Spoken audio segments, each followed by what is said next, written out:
حج کے رکن اعظم وقوف عرفہ کی ادائیگی۔ عازمین حج نے مزدلفہ پہنچ کر نماز مغرب اور عشاء ادا کی۔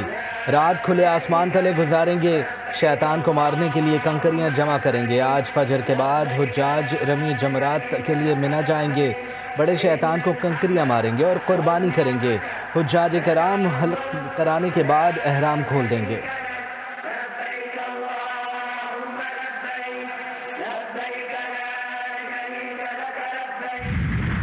اے اللہ فلسطینیوں کی مدد فرما، خواتین اور بچوں کو قتل کرنے والوں کو برباد کر دے، فلسطینیوں کو امن عطا کر اور دشمن پر غالب فرما۔ مسجد الحرام کے امام ڈاکٹر شیخ صالح بن عبداللہ کی خطبہ حج میں فلسطینیوں کے لیے خصوصی دعا۔ بولے اللہ تعالیٰ نے فساد فی الارض سے سختی سے منع فرمایا، جرم کرنے والوں سے انتقام کا تعین کیا۔ اللہ کے سوا کسی اور کو معبود نہ پکارو ورنہ سخت سزا پانے والوں میں سے ہو گئے۔ اے ایمان والو اللہ سے ڈرو، تقوی اختیار کرو، تقوی اختیار کرنا ایمان والوں کی شان ہے۔ غزہ میں اسرائیل کی دہشت گردی تھم نہ سکی، رہائشی عمارتوں اور خیموں پر ڈرون اور فضائی حملے، 4 صحافیوں سمیت 43 فلسطینی شہید، 100 سے زائد زخمی۔ شعبہ صحت کی تباہی سے 50,000 حاملہ اور دودھ پلانے والی خواتین اور بچوں کی زندگیوں کو شدید خطرات۔ امریکی حمایت یافتہ تنظیم کی جانب سے دوسرے دن بھی امداد معطل، تنظیم کا 4 میں سے 2 امدادی مراکز کھولنے کا اعلان۔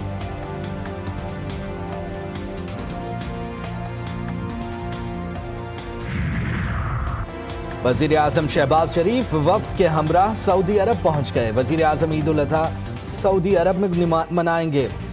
سعودی ولی عہد شہزادہ محمد بن سلمان سے عید بھی ملیں گے۔ ملاقات میں دونوں ملکوں کے باہمی تعاون کے فروغ پر اہم گفتگو ہوگی۔ پاکستان اور سعودی عرب کے درمیان تجارت اور سرمایہ کاری پر بات چیت کی جائے گی۔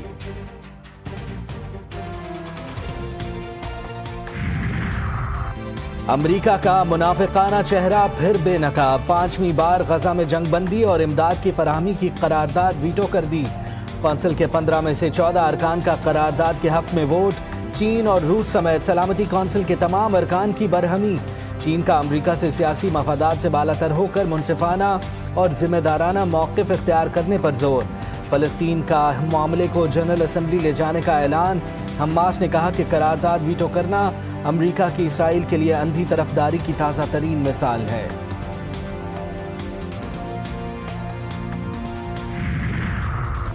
امریکی صدر ٹرمپ کا چینی ہم منصب شی جن پنگ کو ٹیلی فون، دونوں رہنماؤں کا ٹیرف پر مزید بات چیت جاری رکھنے پر اتفاق۔ ٹرمپ نے کہا کہ گفتگو مثبت اور تجارت پر مرکوز رہی، روس، یوکرین یا ایران پر کوئی بات نہیں ہوئی۔ دونوں رہنماؤں کی ایک دوسرے کو اپنے اپنے ممالک کے دورے کی دعوت۔ ٹرمپ نے ایران اور افغانستان سمیت 12 ممالک کے شہریوں کے امریکہ میں داخلے پر پابندی لگا دی۔ وائٹ ہاؤس کے مطابق اس اقدام کا مقصد امریکی عوام کو خطرناک غیر ملکی عناصر سے محفوظ رکھنا ہے۔ امریکی صدر ٹرمپ نے ہارورڈ یونیورسٹی میں غیر ملکی طالب علموں کے ویزوں پر بھی پابندی لگا دی۔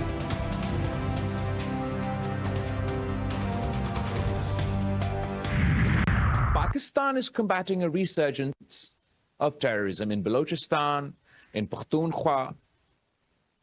At the moment, this year, the rate at which terrorist attacks have taken place in Pakistan, if we continue on this trajectory, this year will be the bloodiest year in Pakistan's history. We have evidence that we have presented at the United Nations to the US government, dossier after dossier, of India's involvement in supporting, be it the BLA, and even the TTP and other organizations that conduct attacks in Pakistan. Pakistan اور بھارت میں جنگ ہوئی تو Trump کے پاس مداخلت کر کے رکوانے کا وقت نہیں ہوگا۔ چیئرمین پیپلز پارٹی بلاول بھٹو نے واضح کر دیا، کہا بھارتی حکومت آنے والی نسلوں کو پانی پر جنگوں پر مجبور کر رہی ہے۔ بھارت اقوام متحدہ کے چارٹر کے برخلاف پاکستان کے 24 کروڑ افراد کے پانی کے حق پر حملہ کر رہا ہے۔ Bilawal Bhutto Middle East Institute میں خطاب میں بولے، بھارت بلوچستان میں مداخلت کرتا ہے، BLA اور TTP کو سپورٹ کرتا ہے۔ کیا اس کا مطلب یہ ہے کہ ہر دہشت گردی کے بعد ہم بھارت سے جنگ کریں؟ ہم امن چاہتے ہیں جو پاکستان اور بھارت دونوں کے حق میں ہے۔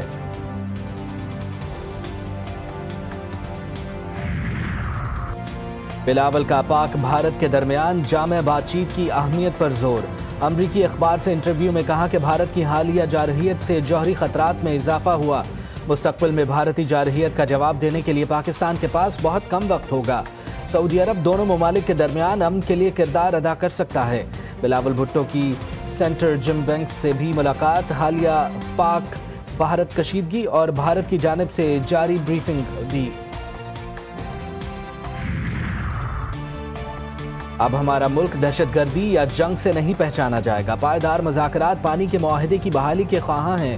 پاکستان سفارتی وفد کی رکن سینیٹر شرین رحمان کہتی ہیں کہ سنتاس معاہدہ قانون کے تحت کسی یک طرفہ منسوخی کی اجازت نہیں دیتا.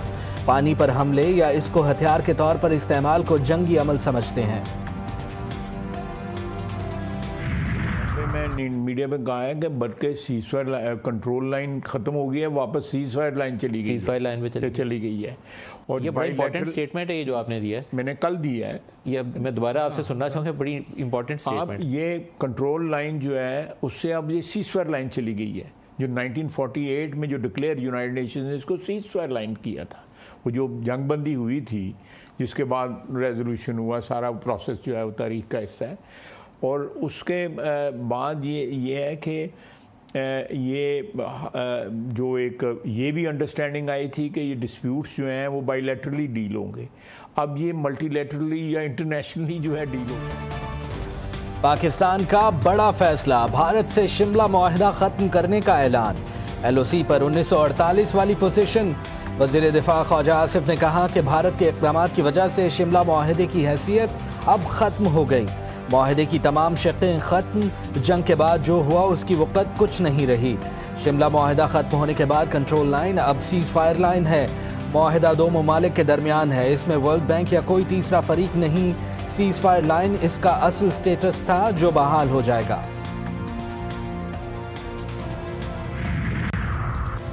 شملہ معاہدے کے حوالے سے کوئی باضابطہ فیصلہ نہیں. ذرائع دفتر خارجہ کے مطابق پاکستان نے بھارت کے ساتھ کسی دو طرفہ معاہدے کو معطل یا منسوخ کرنے کے بارے میں کوئی فیصلہ نہیں کیا.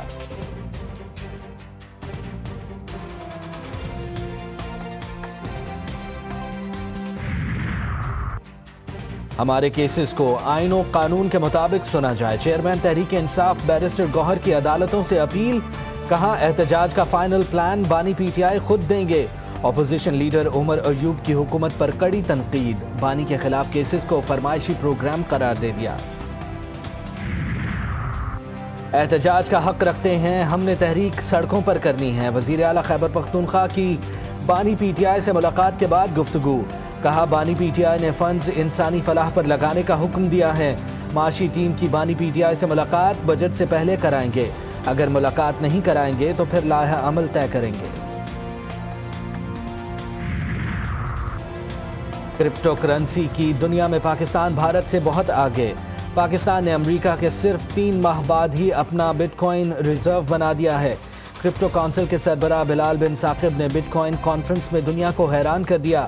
کہا کہ پاکستان حکومتی سطح پر اسٹریٹجک بٹ کوائن ریزرو قائم کرنے کے لیے پرعزم ہے.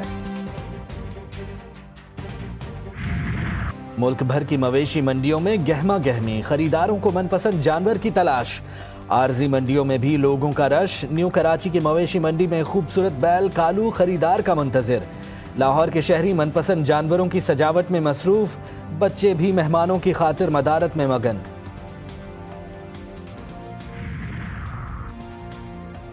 موسمی ہو یا پیشہ ور کسائی کریں گے خوب کمائی. کسائیوں کا سیزن آ گیا. عوام کی جیبوں پر چاقو چھریاں چلانے کی تیاریاں. اوزاروں پر دھار لگا لی. کراچی والوں کے لیے اچھی خبر. بجلی کی قیمت میں 2 روپے 99 پیسے فی یونٹ کی کمی. کراچی کے سوا باقی ملک کے لیے بجلی 93 پیسے فی یونٹ مہنگی. نیپرا نے بجلی کی قیمتوں سے متعلق الگ الگ نوٹیفیکیشنز جاری کر دیے. کراچی والوں کے لیے خوشخبری. بڑی عید کے تینوں روز گیس ملے گی. عید کے پہلے دن صبح 5 بجے بحال ہونے والی گیس پیر کی رات 12 بجے تک بلا تعطل فراہم کی جائے گی. منگل 10 جون سے گیس فراہمی کا پرانا شیڈیول بحال ہو جائے گا. کراچی میں نوجوان پر بااثر شخص کے تشدد کے واقعے کا ڈراپ سین. متاثرہ نوجوان نے ملزم کو معاف کر دیا. سدھیر نے عدالت میں بیان دیا کہ میں کوئی کیس نہیں کرنا چاہتا، عدالت جو بھی فیصلہ کرے مجھے کوئی اعتراض نہیں۔ عدالت نے ملزمان کو جوڈیشل ریمانڈ پر جیل بھیج دیا، تفتیشی افسر سے آئندہ سماعت پر پیش رفت رپورٹ طلب۔